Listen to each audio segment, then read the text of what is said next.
의 말씀입니다.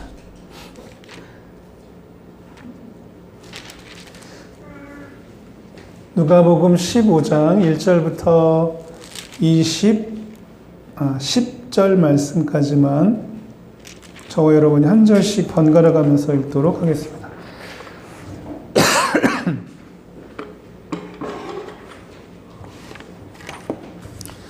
누가복음 15장 1절부터 10절 말씀까지 제가 홀수절을 여러분이 짝수절, 마지막 10절은 같이 합독하도록 합니다. 누가복음 15장 1절의 말씀 제가 먼저 읽습니다. 모든 세리와 죄인들이 말씀을 들으러 가까이 나오나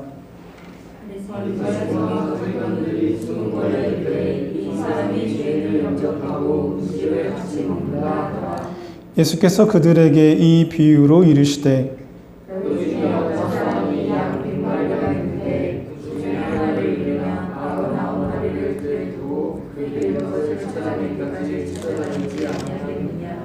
또 찾아낸즉 즐거워 어깨에 메고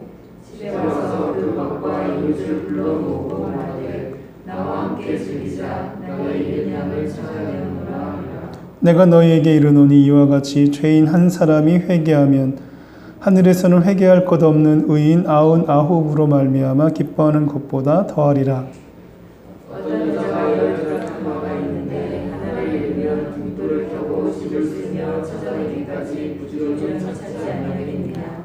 또 찾아낸즉 벗고와 이웃을 불러 모으고 말하되 나와 함께 즐기자. 이른 드라크마를 찾아내었노라 하리라. 내가 너희에게 이르노니 이와 같이 죄인 한 사람이 회개하면 하나님의 사자들 앞에 기쁨이 드느니라. 아멘. 느린 계단이라고 하는 제목으로 주의 말씀 대원합니다.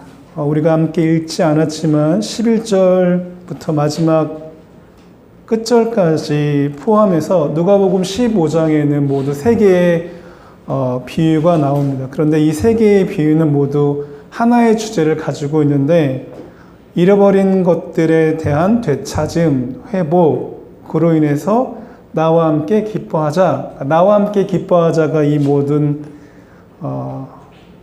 비유, 15장에 나와 있는 3가지 비유의 통일된 주제라고 말합니다. 내가 잃어버린 것을 찾았으니 모두들 나와 함께 기뻐하자. 이것이 예수님께서 비유를 통해서 사람들이 알도록 하는 그런 의도가 있습니다. 이 주제는 처음부터 아주 분명하게 나타나고 있는데 다시 한번 누가복음 15장 1절의 말씀을 읽도록 하겠습니다. 누가복음 15장 1절의 말씀 같이 읽습니다. 모든 세리와 죄인들이 말씀을 들으러 가까이 나오니.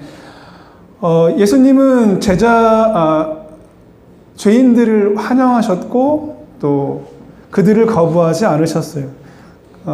세상 사람들은 죄인이라고 멀리했지만 예수님은 그들과 거리를 두지 않았고 그들이 당신에게로 오는 것을 또한 막지 않으셨어요.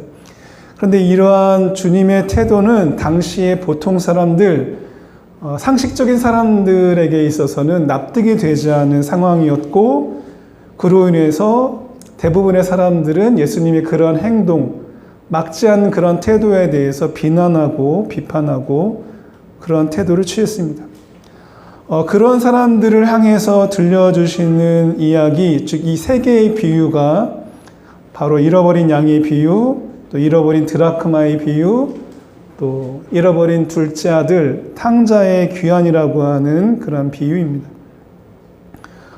제가 한 가지 궁금한 것이 무엇이냐면 왜 예수님께서는 죄인들이 예수님께로 오는 것을 거부하지 않으셨고 또 오히려 그들과 깊은 사귐, 교제를 하셨는데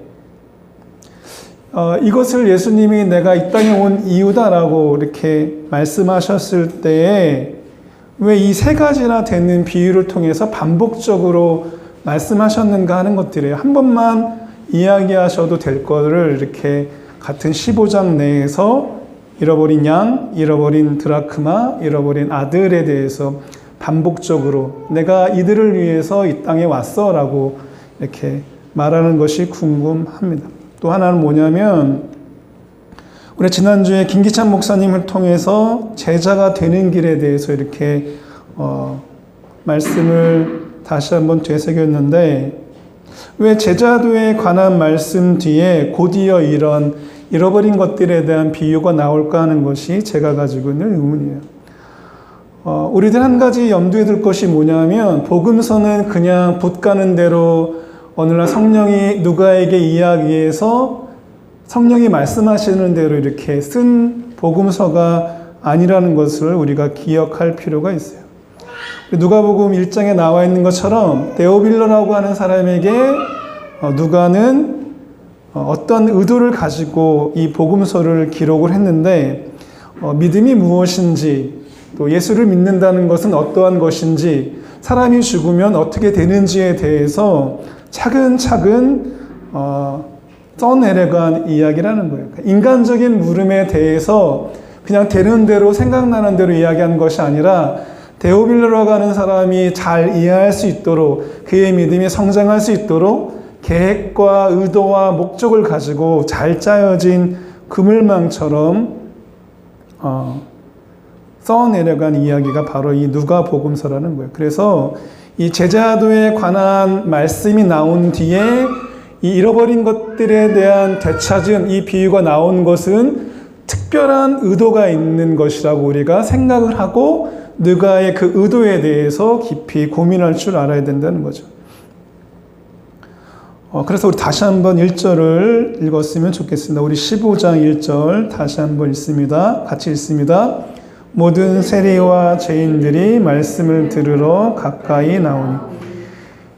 모든 세리와 죄인들이 말씀을 들으러 가까이 나왔다라고 이렇게 성경은 기록하고 있죠. 예수님이 보실 때에 잃어버린 사람들은 바로 이러한 자들인 거예요. 죄인이라고 말하는 사람들, 또 세리라고 말하는 보통의 사람들은 거리를 두고 있는 사람들인 거죠. 이 잃어버린 사람들인 세리와 죄인들은 예수님의 말씀을 한 번만 듣고 끝난 것이 아니라 지속적으로 반복적으로 들었다고 하는 그 표현이 바로 1절에 나와 있죠. 들으러 가까이 나아갔다라고 하는 것이 바로 유추해 볼 수 있는 문제예요. 매일 아침 전도사님이 이렇게 수고하고 있는 것처럼 이들도 규칙적으로 이렇게 예수의 말씀을 들으러 예수님이 어디를 가든지 따라다니면서 이야기 들었던 것 같아요. 이 가까이 나왔다라고 하는 표현은 신앙적인 성숙이라고 볼 수 있어요. 한 단계 한 단계 나아가는 그러한 모습을 통해서 이전과는 다른 모습으로 그들의 신앙이 성장하고 있다는 것을 볼 수 있죠. 그러니까 이 모든 세리와 죄인들의 마음가짐을 요 한 단어로, 한 문장으로 알아볼 수가 있어요. 이것은 마치 우리가 어떤 건물에 문을 열고 들어가서 계단을 딱 밟는 그러한 것과 한 계단 한 계단 이렇게 올라가서는 것, 그 다음 단계로 나아가는 것을 그런 느낌을 가지도록 누가는 우리가 그런 마음 가지도록 이 한 문장으로 이야기한다는 거죠.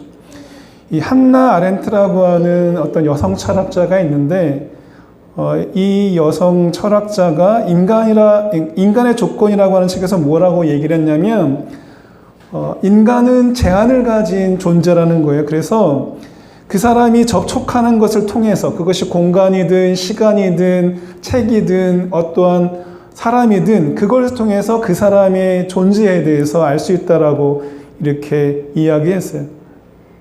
우리 집 책장에 있는 책, 내 핸드폰에 담겨져 있는 노래, 그리고 어제 본 영화, 우리 집의 현관 색깔, 혹은 내가 공부하는 교실, 내가 타고 다니는 차, 이런 것들, 나와 접촉하는 그 모든 것을 통해서 내가 누구인지를 다른 사람에게 이야기한다라고 한다는 거죠.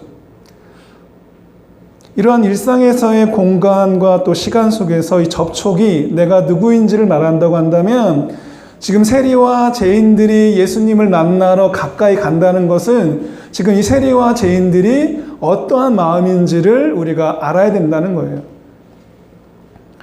죄인과 세리의 입장에서 본다면 그들은 지금 이 접촉하려고 하는 분이 예수님이라는 것, 하나님의 아들이라는 것, 자기들의 죄에서 구원하시라고 하는 메시아라는 것을 안다고 한다면 이들은 신앙적인 열심이 있는 사람들이라는 것을 말한다는 거죠. 그들이 누구이고 장차 어떠한 사람이 되고 싶어 하는지를 이 1절을 통해서 우리가 엿볼 수 있어요.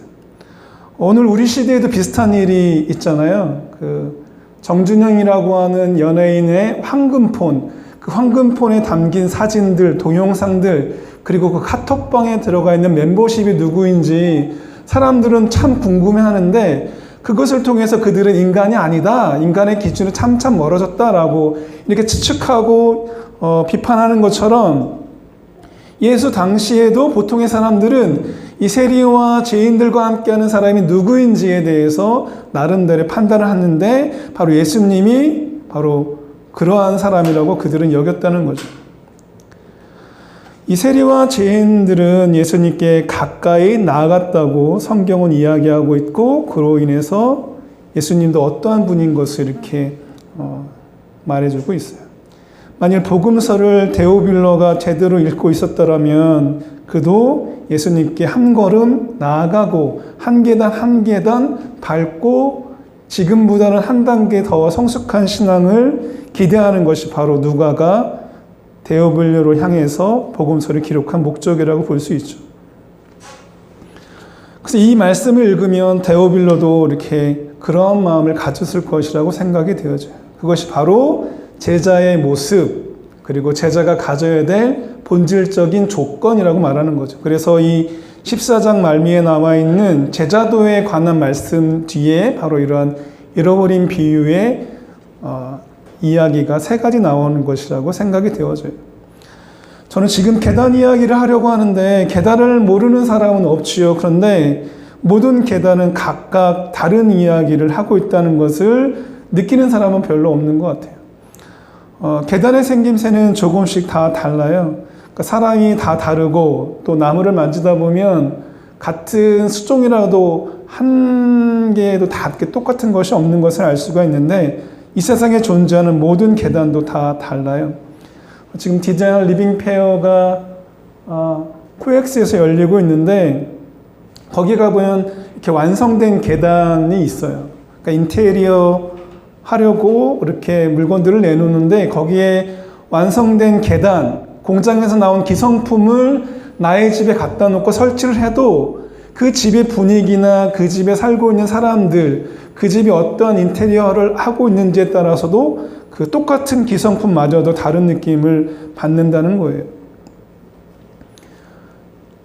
계단을 오르는 사람들의 그런 걸음의 속도도 그렇고 또 계단이 어떠한 모양으로 만들어졌는가에 따라서 사람의 자세도 또한 다르거든요. 이 말씀을 보면, 성경을 보면 모든 세리와 죄인들이 말씀을 들으러 가까이 나아갔다라고 하는 것을 보면 이것을 통해서 우리에게 주시는 그런 이미지는 우리 모두도 각자의 나름의 방법으로 예수님께 나아가야 된다는 것을 말씀하고 있는 것 같아요. 세리와 죄인들이 그들의 발걸음으로 그들의 모습으로 주님께 나아간 것처럼 우리의 각자의 처한 환경이나 살이를 통해서 또 나아가야 되고 또 데오빌러가 그러했듯이 우리도 그렇게 말씀을 매일 들으러 나아가야 한다는 거죠. 이들 모두는 같은 모습으로 예수님께 나아갈 수 없어요. 그렇기 때문에 우리의 신앙 색깔로 다른 사람이 나와 같이 신앙생활을 해야 된다, 주님께 나아가야 된다라고 말할 수가 없는 거죠. 그러나 분명한 것은 누구든지 예수를 구세주로 믿으면 자기의 발걸음대로 그 계단을 밟아서 나아갈 필요가 있어요. 어제 그 원데이 클래스를 했는데 제가 어릴 때 다녔던 교회 선배들이 공방에서 하고 싶다고 해서 아침 9시 반에 와서 오후 6시에 갔어요. 그러니까 많은 시간을 같이 있다 보니까 어릴 때에 신앙생활했던 이야기를 밥 먹으면서 또 이것저것 만들면서 이렇게 자연스럽게 이야기를 했었는데 저는 기억하지 못하는 이야기를 여러 개 이야기해 줬어요. 그때는 뭐 초등학생들도 새벽 기도회를 했었고 초등학생들도 수요 예배, 금요 예배 나오는 것이 모든 세대의 사람들 당연한 일이었고 그것이 신앙의 성장에 큰 방편이라는 거 이렇게 다 여겼다고 이렇게 이야기해요.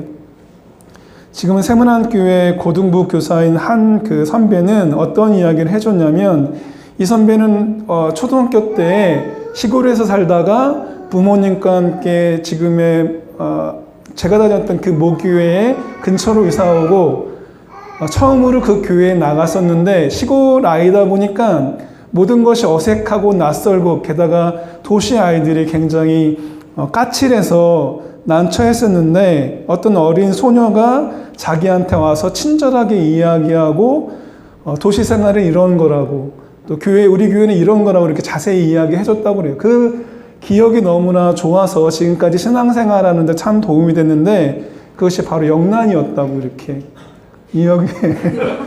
나도 굉장히 놀랐어요.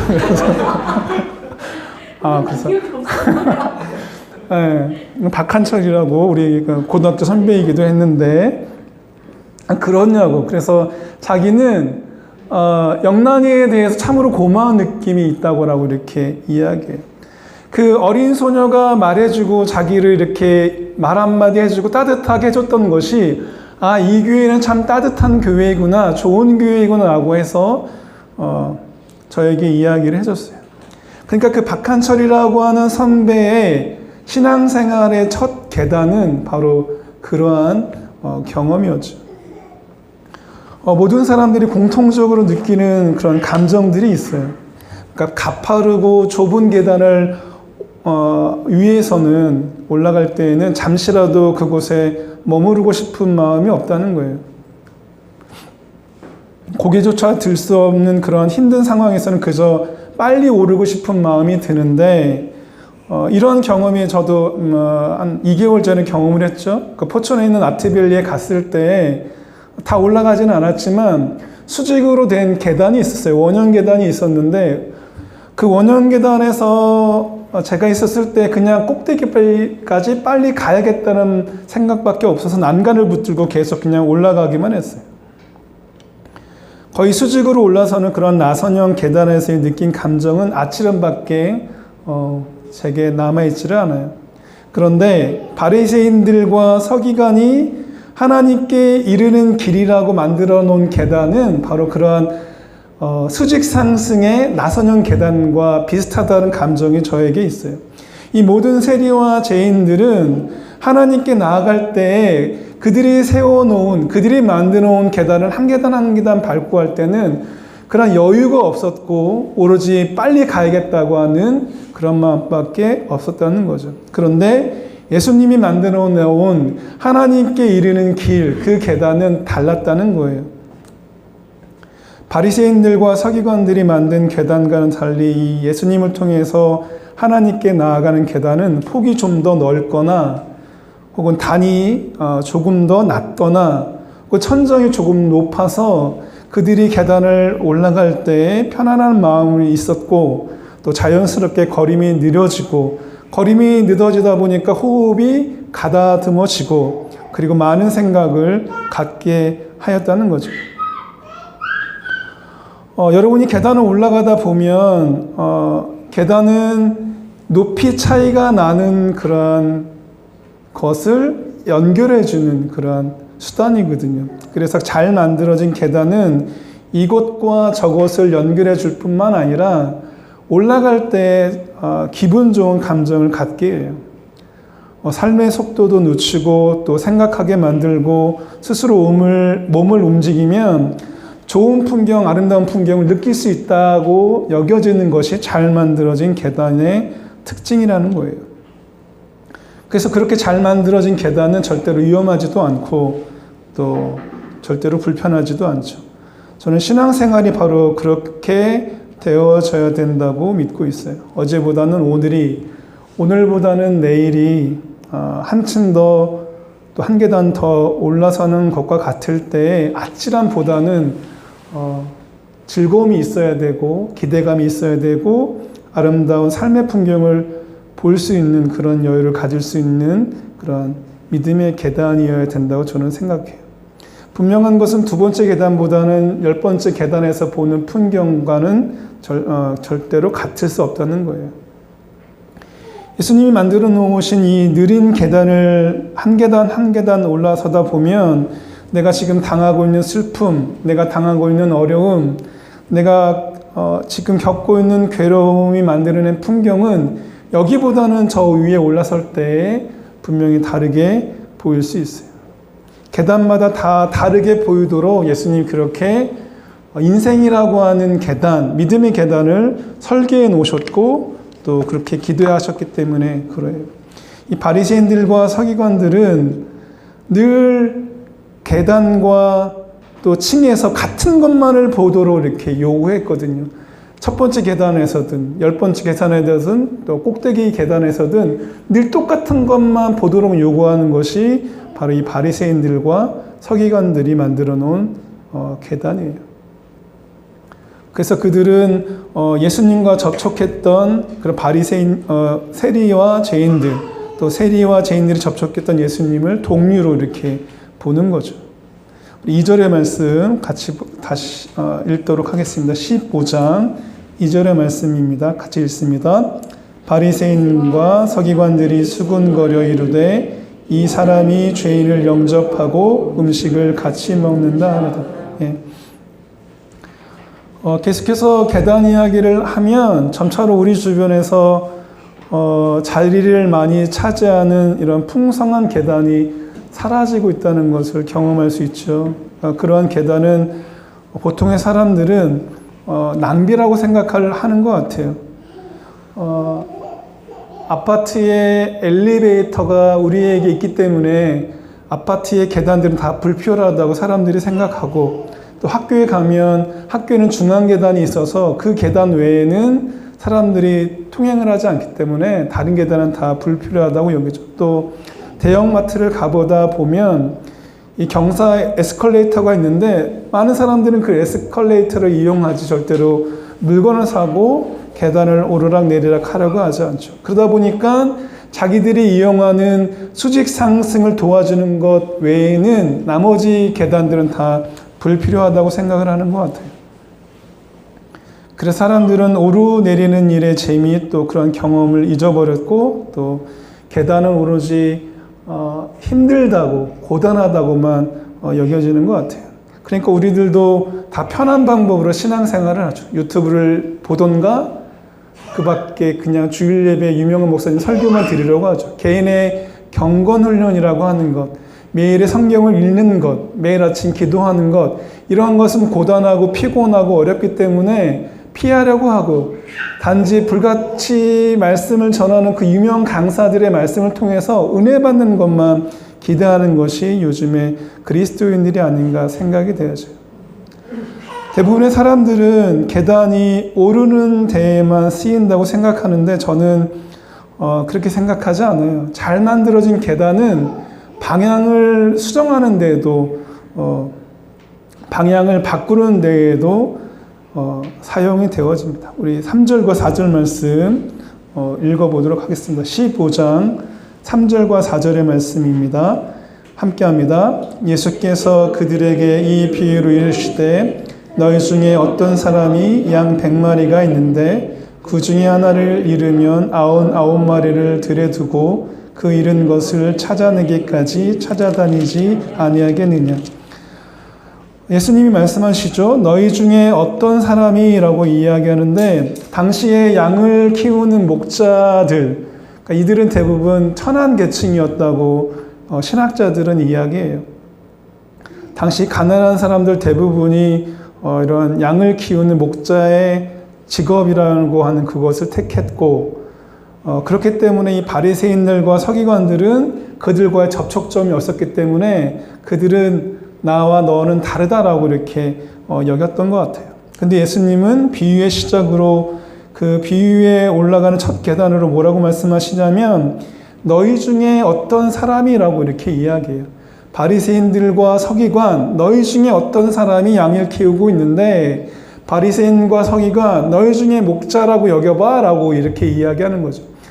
바리새인과 서기관들은 목자와 나는 다르다라고 이렇게 계획을 지고 벽을 치고 분리를 시켰지만 예수님이 말씀하시는 첫 비유의 첫 계단은 너가 그들과 왔다고 한번 생각을 해봐라고 이렇게 이야기한다는 거죠. 여러분은 잘 모르시겠지만 건축을 할 때 이 계단을 맨 마지막에 거의 하는데 계단의 치수는 다 거의 정해져 있어요.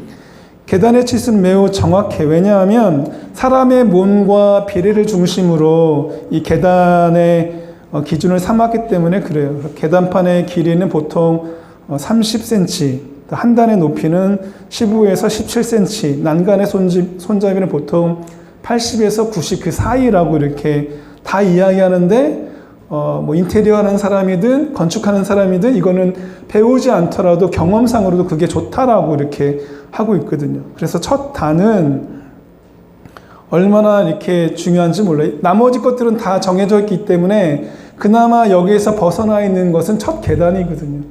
저 화장실로 나가는 계단은 참 멋없게 만들어져 있는데 저건 딱 보면 수직으로 이렇게 되어 있거든요. 그런데 목조주택의 계단을 보면 현관문을 들어서다가 2층으로 올라가려면 등 뒤에 있기 때문에 방향을 수정할 수밖에 없는데 첫 계단은 이렇게 삼각형으로 되어 있어요.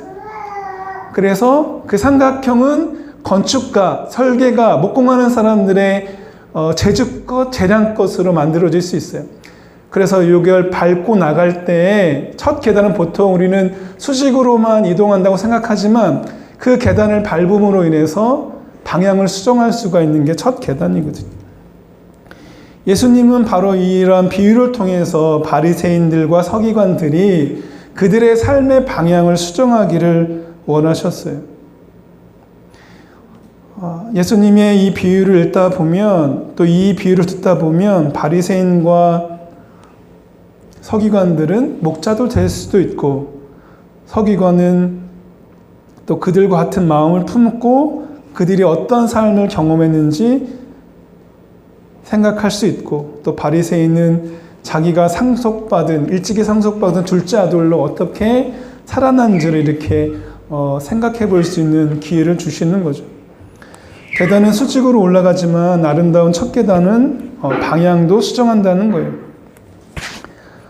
밖으로 나가는 첫 계단과 그 첫 계단을 밟았을 때 내가 오르는 것은 바로 앞에 있는 것이 아니라 저 옆일 수도 있고 90도일 수도 있고 180도 있다는 것이 바로 예수님이 말씀해 주시는 비유의 첫 시작이에요. 그래서 계단은 방향도 수정하지만 속도도 조절해요. 제가 우리 다빈이가 아팠을 때 처음으로 소아과 병동을 갔는데 그 소아과 병원에 딱 들어섰을 때 놀란 것이 뭐냐면 계단이었어요. 계단이 일반적으로 이렇게 딱딱한 것이 아니라 한참 걸어가 3계단 올라가고 한참 걸어가 3계단 올라가고 또 방향을 틀어서 그렇게 반복적으로 3번을 거쳐서 올라가는 것이 소아아동병원이었는데 그 병원은 어른들만이 아니라 아이들도 그 계단을 밟고 올라갈 수 있도록 한 거죠. 그러다 보니까 이 완만한 계단은 이동거리를 의도적으로 길게 만들어서 속도도 조절하게 되고 그야말로 이렇게 기분 좋은 산책하는 그런 느낌으로 가질 수 있었죠. 예수님은 이런 잃어버린 양과 잃어버린 드라크마와 이런 비유를 통해서 우리가 그런 마음을 가질 수 있도록 하셨어요. 우리 마지막 사진 한 장만 보고 말씀 마치도록 하겠습니다. 예수님이 들려주시는 세 번째 비유는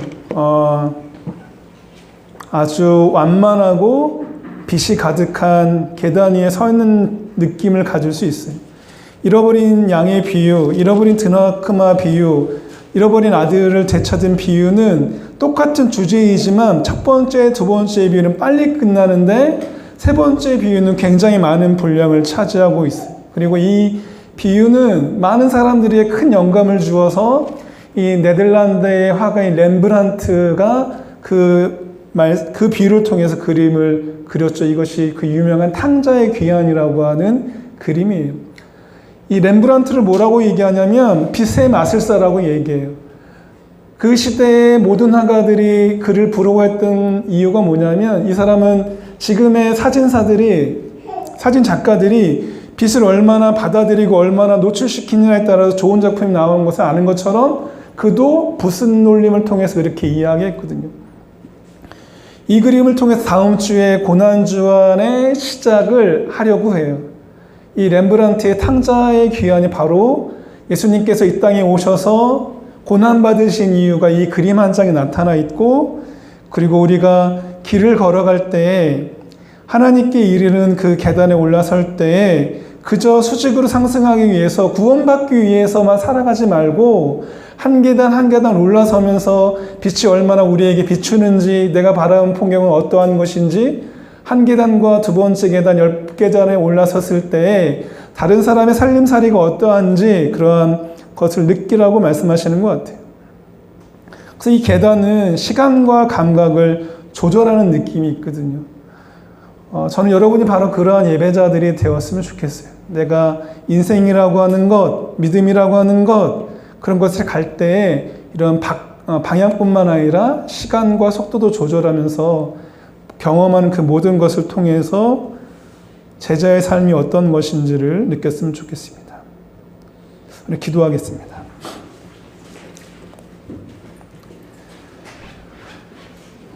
살아계신 주님, 우리가 계획하고 의도하지 않았지만 주님이 우리 방언의 예배자를 통해서 또 주고자 하는 마음과 그 의도와 계획이 무엇인지 조금씩 우리 안에 어둠을 몰아내어서 빛이 비춰지기를 소망합니다.